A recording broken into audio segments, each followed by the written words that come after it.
Okay. This is Socavision YouTube channel. Bringing Caribbean entertainment to you. I'm going to use 3 words. Excited,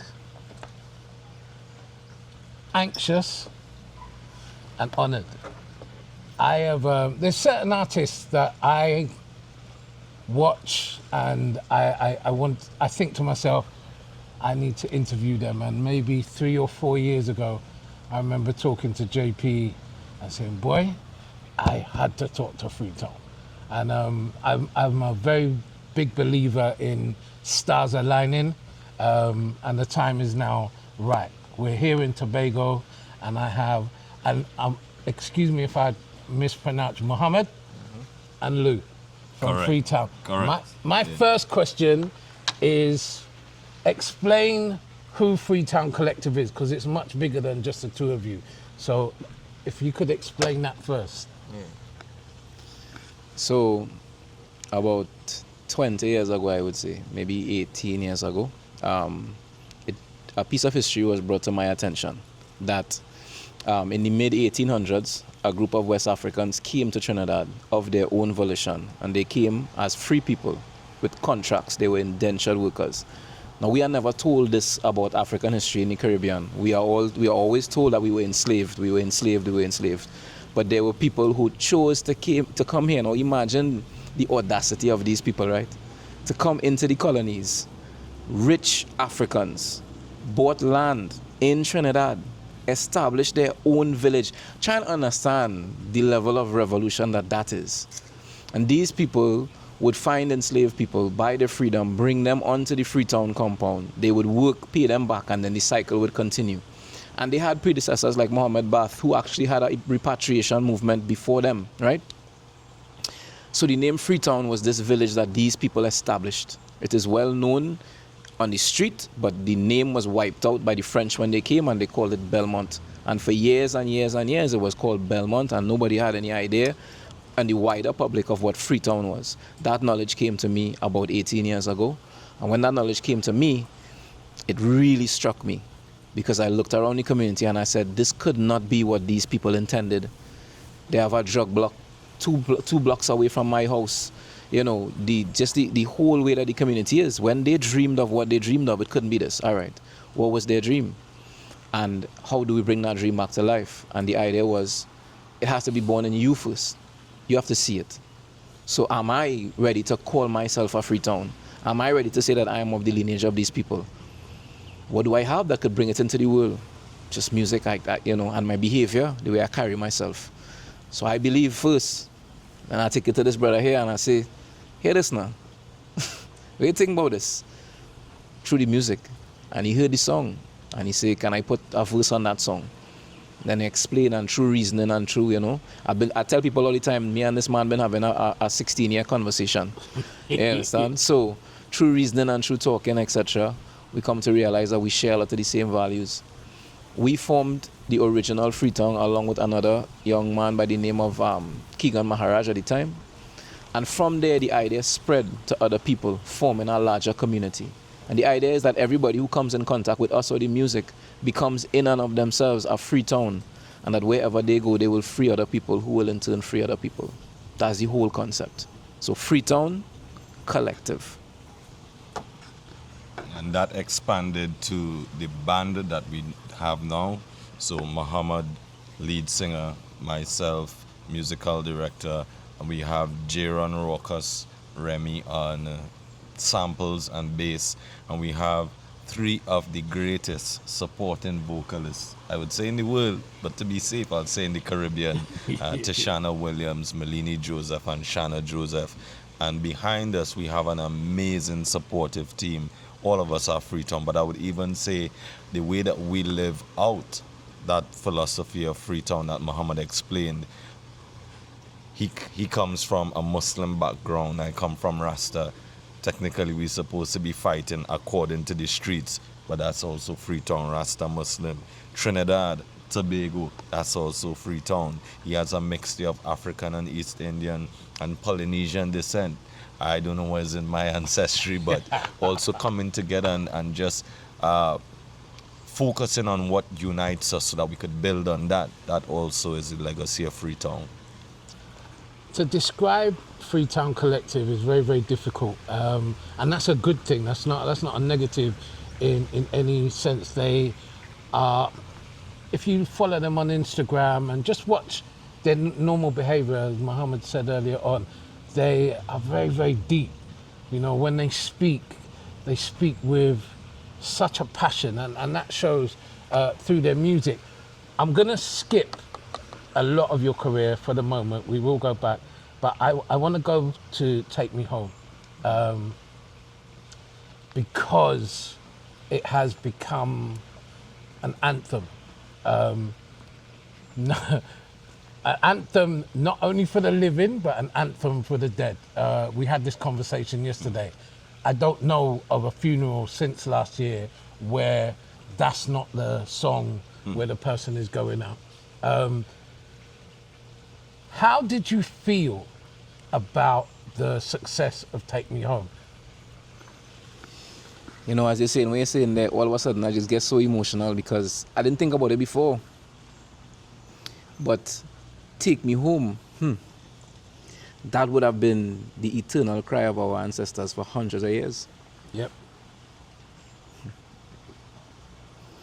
So,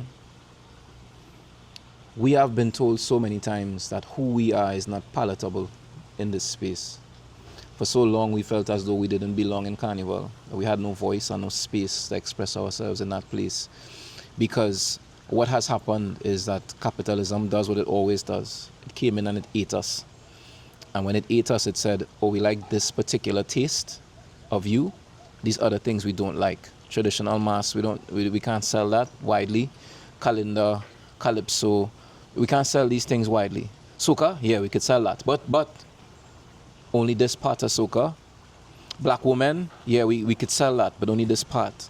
Black men, we could sell that, but only this part. So capitalism came into our culture and defined the culture for us for a very long time. And the depth of the culture, where the richness of Carnival came from, all of those things were not palatable to our capitalist taste.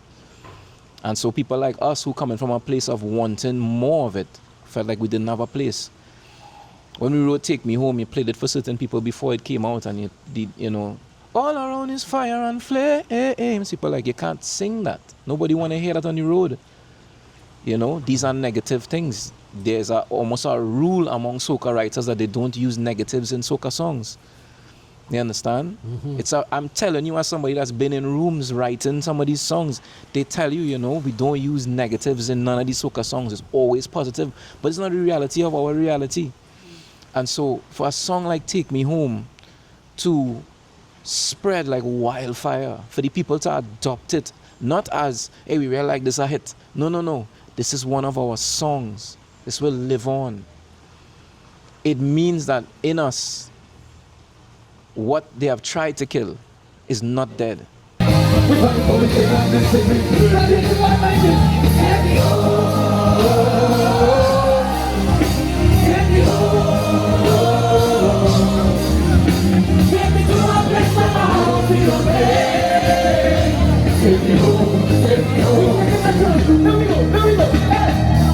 And therefore, there is so much hope. It laid a platform now for him and I to dream now. Okay, they take that? That is a hit? Oh, no, now I could spread my wings, you know? Now we could do what we want to do. You think? Mm-hmm. Yeah. Let's talk about Kaya. Again, Kaya is a very recent song, but I think because of the popularity of Take Me Home, people are latching onto, well, what are you coming with next? Mm-hmm. And you didn't disappoint. Tell us about the song Kaya. I've heard these stories already, so I know they're going to be good ones. Yeah, so, you know, Kaya have levels of stories, right? People always ask where you get inspired to write things, what was your inspiration? And people kind of like a direct answer all the time. The reality is that most times when a song is written, it is an amalgamation of all the experiences that you've had. and then it erupts out of you because you mix all these things together. So I was walking on a street in Woodbrook there, and I just had to hear in my head, body body bam body bam body dam di ding de. I said, that's sweet boy.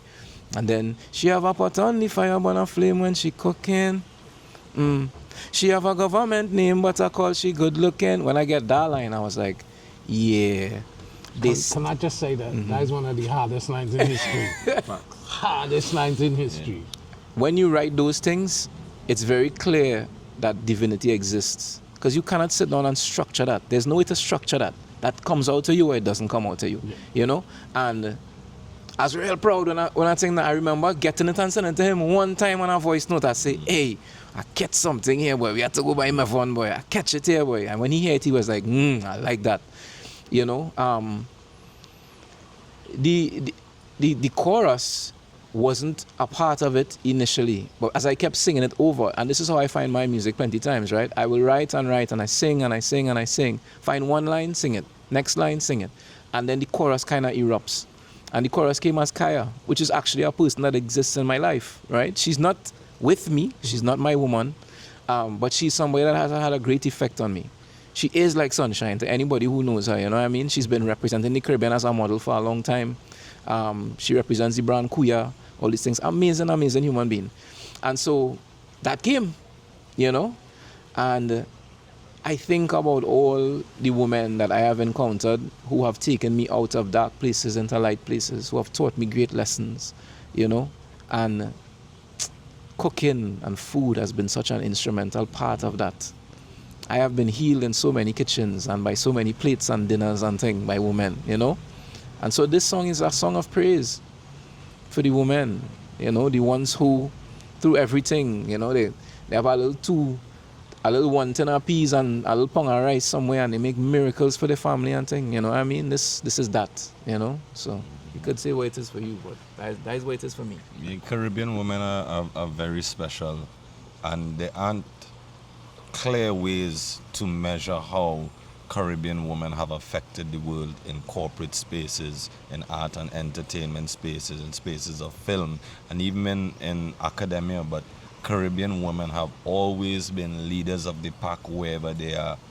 And it's very refreshing for us to find our own poetry in soca music, in calypso music, to remind people, hey, you see them same people you see winding up like it have no tomorrow. There's so much depth behind those costumes, so much depth to those bodies that you like to admire. It's real intelligence, real humanity, real divinity living in those bodies, and that's what Kaya is. As he said that there, I would, you know what I had a thought? I had a thought where it's like, you always show in these videos of these women, beautiful, some of the most beautiful women in the whole world. What if when they show that video of this woman whining and flexing, a little part in the end, you go and say, so what do you do? Because you will be so surprised. I remember we did a performance one time and there was this girl in this bar, big weave, nails, whatever thing. I remember that. I go to sit down to talk to this girl because she called me over. You know what she did? She is a helicopter mechanic. One of the only ones in the Caribbean. You would never guess. And if you see this woman, no, we had to do better. And we're not just doing better by saying we had to do better or criticizing anybody, but we put in music in the space that does better. That's right. Love that. Okay, Lou, as musical director, let's now go back and gloss over the music of Freetown Collective coming up that people might not necessarily be aware of. Just talk about your musical. It's impossible to talk about the music of Freetown without just highlighting that a big part of the music of the Caribbean has to do with economics. It has to do with resources that you have access to and the best that you can do with that. So when we started, as people used to call us a folk band, because there was only 2 voices and 2 guitars. We didn't even have recorded music yet. And it was kind of unprecedented in our era to have a band that had a live repertoire of over 40 songs and none of them recorded.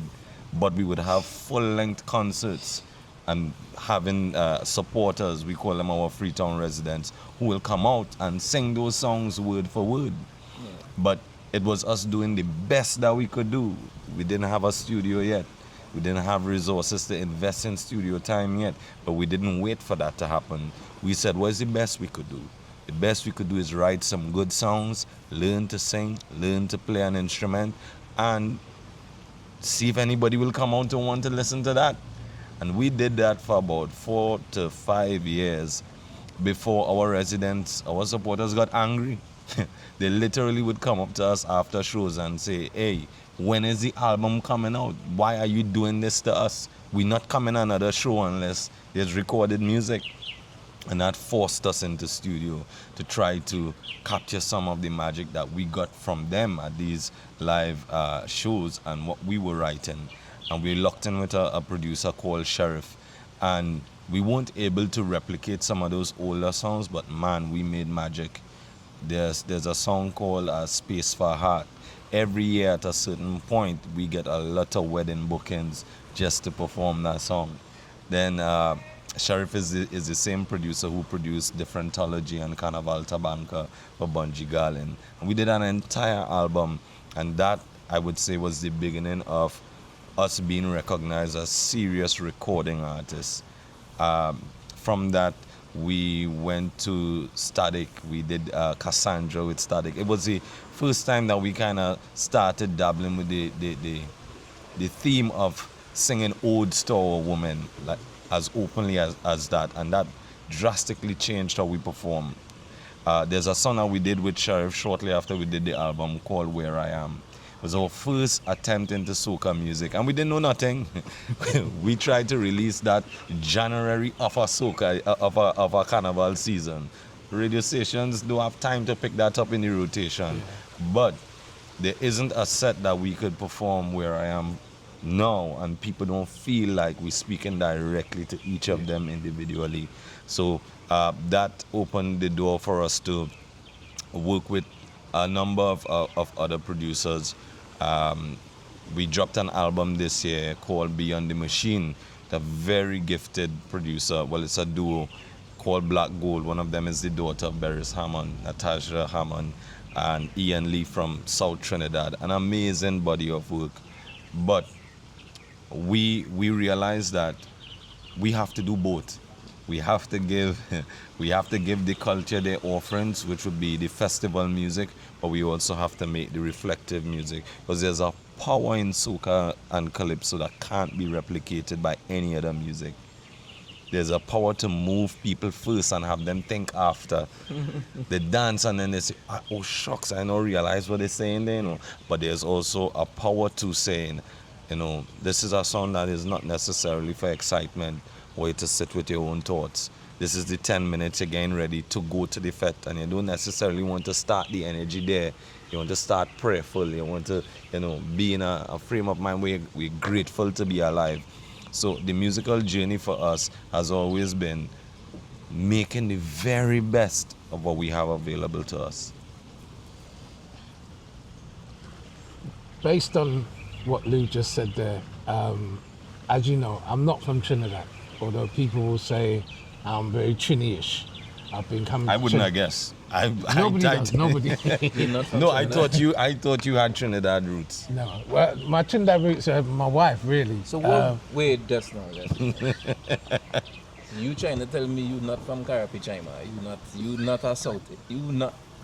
We wouldn't, I guess. I'm born in England. Uh-huh. My mother was born in St. Lucia, but she grew up in Dominica. Right. My father was born in Dominica. My mother's father is Grenadian. Okay. Now, well, no. So I'm a Caribbean man. No, if you're Grenadian, he get a kaya. he get a kaya for Yeah, sure. he get a kaya in his life, man. Well, we come from Grenada, I was saying, you know, and nobody, I mean, indigenous Trinidadians really rare to say, well, 5-6 generations. Yeah. Most of us, they go back 2-3 generations. Yeah. Grenada and Saint, you know, Saint Lucia. When I go over 1992, the first time I came to Trinidad, I was 21 years old for Carnival.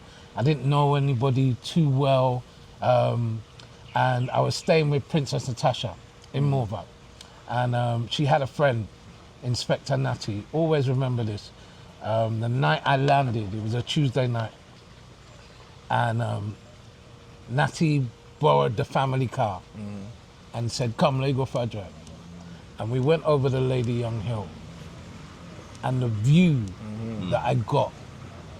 And I over the years, I've described it to people as, if you were flying over Disney World and you look down and you said, I want to experience every ride that's in Disneyland.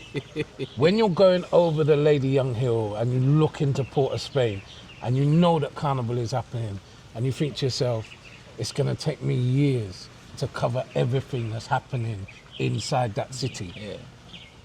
Take me to a place where my heart feels no pain is when I go down that Lady Young Hill, you know? Just to tell you how music can be so important in people's lives. Can we talk about Granny? You know, Adam, I was going to ask about Granny. Have to talk about Granny. Mohammed has Granny starring on Instagram. When I tell you starring, how did that come about? During the pandemic, I started first of all, my grandmother is an outrageous human being, right? She says she has no filter between her brain and her mouth. Anybody who know her know that. She has no cover for she mouth, as we just say. And during the pandemic, you know, we now forced to stay in this house together, her and I, right? I can't run, I can't go nowhere. It's me and you. So her dream, essentially, right? I can't leave. And I started filming her and putting her on my stories.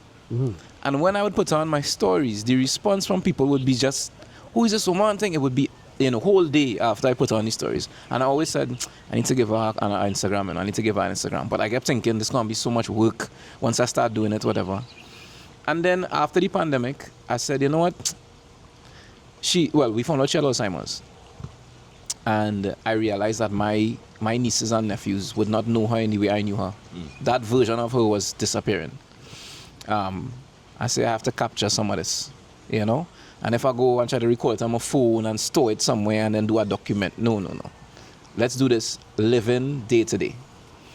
And the first night I did it was because she said something about she don't want no poor ass man, and she always saying this kind of thing, right? She don't want no poor man. If a man takes you on a date and he can't buy some ice cream or whatever, brings you home, she's always say this kind of stuff, right? So at the time that Cardi B song was pumping, broke niggas on these, I know that's right. I was like, all right, I'm gonna film this. I said, what you just say? And I put back on the camera. Film her, put it up, went and lie down. Woke back up to 100,000 views on this reel. That thing is probably close to 1 million views now, right? Yeah. So it's on my profile. I say, okay, I'll do another one. I did 2 more. People started coming to my profile who did not know who I was or what I did, and asking, who am I? Yeah. Where is Granny? Yeah. I say, okay, fine. You're not going to cannibalize my profile. I work too hard. Yeah. So I send them over there. And my grandmother is up to 118,000 followers on Instagram. My grandmother's reels go viral every single time I put them up. Because I think she had a destiny that needed to be fulfilled too. Which is, she was a musician growing up. She got married young. She stopped playing music. But she was a star. And anybody who meet her knows she was a star. She never got a chance to feel that. And I think in this portion of her life, she got the opportunity to feel what it would have felt like if she had fulfilled a certain part of her destiny or taken another road.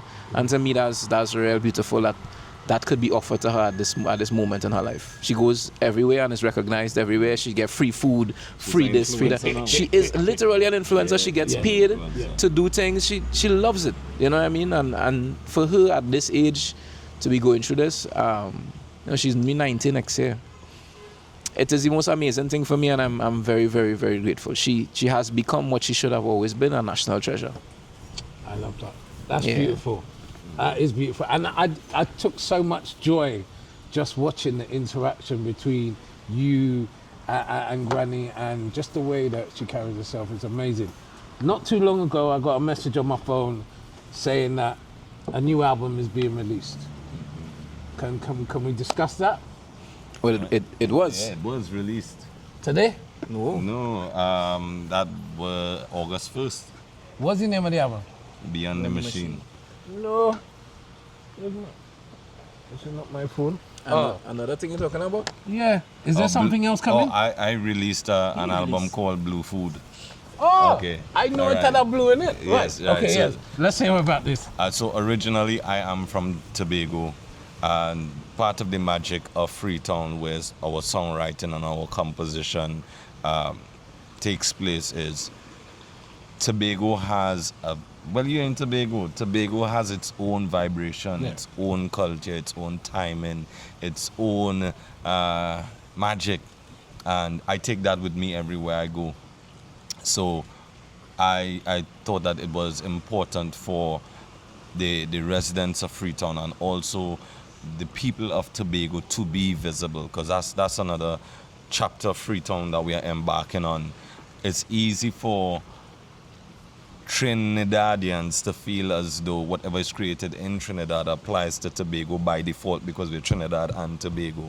But Tobago has a desire to be heard, to be seen, to be touched, to be cradled. We're gentle people, you know. We like to be loved on, you know. So Blue Food, of course, being inspired by the Blue Food Festival. If you've never been to the Blue Food Festival, please make a plan next year.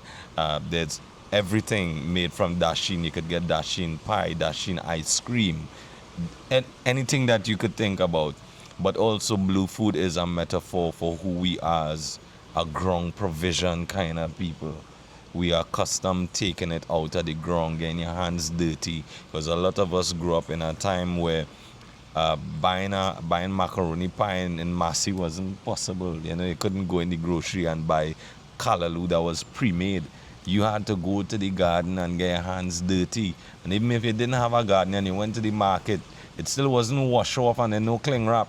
No. You still had to go with a market bag. You don't know how to buy it too. You don't know where you're buying. You know what I mean? Yeah. You know, so it's a metaphor for who Tobagonians are, very in touch with the earth, very in touch with agriculture, and very in touch with the process of doing things to take it from one point to the next.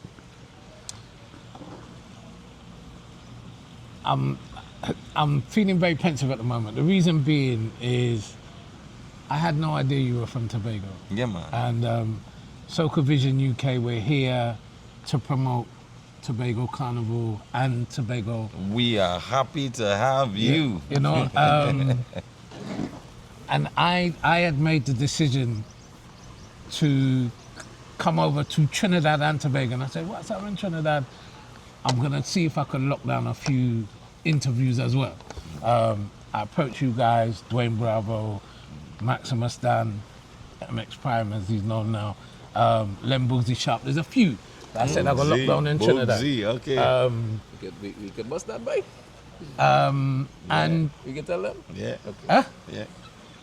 We actually planning on working with Dr. Len Bugsy Sharp and Phase 2 Pandu. Still in the works. Still in the works, but Still in the works. We've been asked. You know, I'm not editing this out. This going out. Well, this is an exclusive. You would have it That's why I first. talk- talking We've been about, asked what by talking we've been about. asked by Bugsy to pen their Panorama 2026 song. So a lot of it was written by Shaft. We are going to go in. We're going to produce it. We're going to sing it. So Freetown and Phase 2 Panorama 2026 is happening. That's how we feeling. The first question I asked was if you like pan. Yeah, But- yeah. And Yeah. I made the decision. It's my 55th birthday, a week on Wednesday, the 5th of November. I leave here on the 3rd of November. The week after that, I start to learn pan. To teach people that it's never too late to do something that you've always wanted to do. Yes, I can talk about pan with experience because of the fact that I've had to play it, I've had to learn what the bands do, but I've just never had I've never dedicated the time to learning, and that's going to change. So I'm looking forward to that. We've spoken about your music. What is in the future for Freetown Collective in terms of traveling, shows? Where can people look out for you? So we've established Welcome to Freetown in London. We've now established Welcome to Freetown in Canada. The next step will be to do a Welcome to Freetown in United States. most likely in New York. So Brooklyn, I could look out for us, because Brooklyn has really been a beautiful home for us. So those are our major shows. Apart from that, we have a thing that we do called the Tight Spaces Tour, which is the acoustic shows that we do to keep close to the fans, to keep close to the residents. So we do these small shows between 50 and 200 people. Intimate. Very intimate, acoustic, no tracks, just guitars and vocals. And we will continue to tour those. The idea of touring those is that one of the instruments of capitalism, and I'm not saying it in any kind of a bad way because we need the promoters, but one of the instruments is the promoters. And what we've been seeing in recent years is that the taste of the people has been determined by what promoters are liking and the feds are not liking, because the artists are now leaning towards that, because artists had to make money. I'm not saying anything bad about any of it. This is what it is.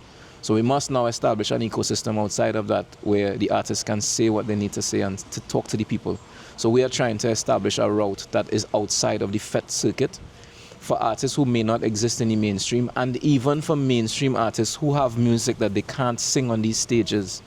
Because imagine that you as people, we as a people, we love Bungie, we love Marshall, but even these titans are afraid to sing certain songs on stages because they know that the FET is not the place for it. And it's unforgiven. And where is the place for it then? So you're telling me that there's an entire aspect of Kes, Marshall, Bungie, Patrice, Nadia, the titans, that cannot be expressed as long as they live, unless they have their own shows. And even in those shows, people come and expecting them to give them a FET. No, we have to give ourselves an opportunity to be ourselves. And so what's in the future for us is widening that idea. We are in the process of creating a home for ourselves, and that home will be a home for other artists as well. It will be a home for creatives. It will be a home for Caribbean people and identity to spread from here out into the world. It is our legacy project and what we intend to do with the rest of our lives. There's a voice that can only come from the Caribbean. There's no other place in the world that can give that voice, because we are that last melting pot. We are the last child of history in a way, right? All of the colonizers ended up here, left their mark here, and we survived that and came out with governments and people who are resilient. Therefore, there is something in us that the world at this moment needs desperately. And in order for us to give that to the world, we have to collect all of ourselves into one thing. So the rest of it will be collecting, hoping, praying, and doing a lot of work, and making real music, because at the end of the day, this is what we're here for and what we enjoy. So I think Muhammad did a pretty good job of covering what our goals are musically, outside of the music, but also related to the music. We have a legacy goal. This is a long-term goal, which is to find the right kinds of partnerships so that Trinidad can be known as the home of Calypso for the next 100 years. There's a way Trinidad has become a melting pot for all kinds of fusions, right? And the younger generation does not know the global impact that Calypso has had on the entire world, even on the continent of Africa. we don't know what we have to be proud of. And that's a powerful piece of history that we feel has been sacrificed and compromised. And even now, as we and our generation continue to make music, we would like that music to be called Calypso. We would like all of these streaming platforms to categorize our music as Calypso. We would like all of our musicians, and it don't matter what it sounds like, what the topic, what the subject matter is, what the vibe is, what the swing is, what the groove is. Once it comes from Trinidad and Tobago, the parent genre of our music is Calypso, and we want us to be proud of that. Guys, I want to say thank you very much indeed for taking this time out. It's been we're here at Kissedy Corner, which is where I'm staying. And one of the first things they tell you is you're not allowed any guests. And I like to lie. So I was like, wee boy. But when I was thinking, all right, where am I going to interview Freetown? And I said, let me send them a message and say, I need a tranquil setting to interview Freetown Collective. And I had a feeling that they would say, oh, we're fans of Freetown, we'd love that. So they said, yeah, it's not a problem. And it's just been an absolute pleasure. Like I said, it's an interview that I've wanted to do for a number of years. And I'm kind of glad that I've had to wait until this moment to do it. And it's not going to be the last interview that we do. No. But people in Europe, if you get an opportunity to see Freetown Collective, me and Bungie have this saying, and it comes from Differentology, where we have music that goes beyond the boundary of the savannah. So when you finish playing Mass and jumping up, there needs to be music that goes beyond that boundary. And Freetown Collective defines that totally. Go and check them out. You will learn, you will enjoy, and you will love. And it's been an absolute honor having you here. Thank you very much. Thank you, brother. You've been watching Socavision. Yeah. Don't forget to subscribe, like and share.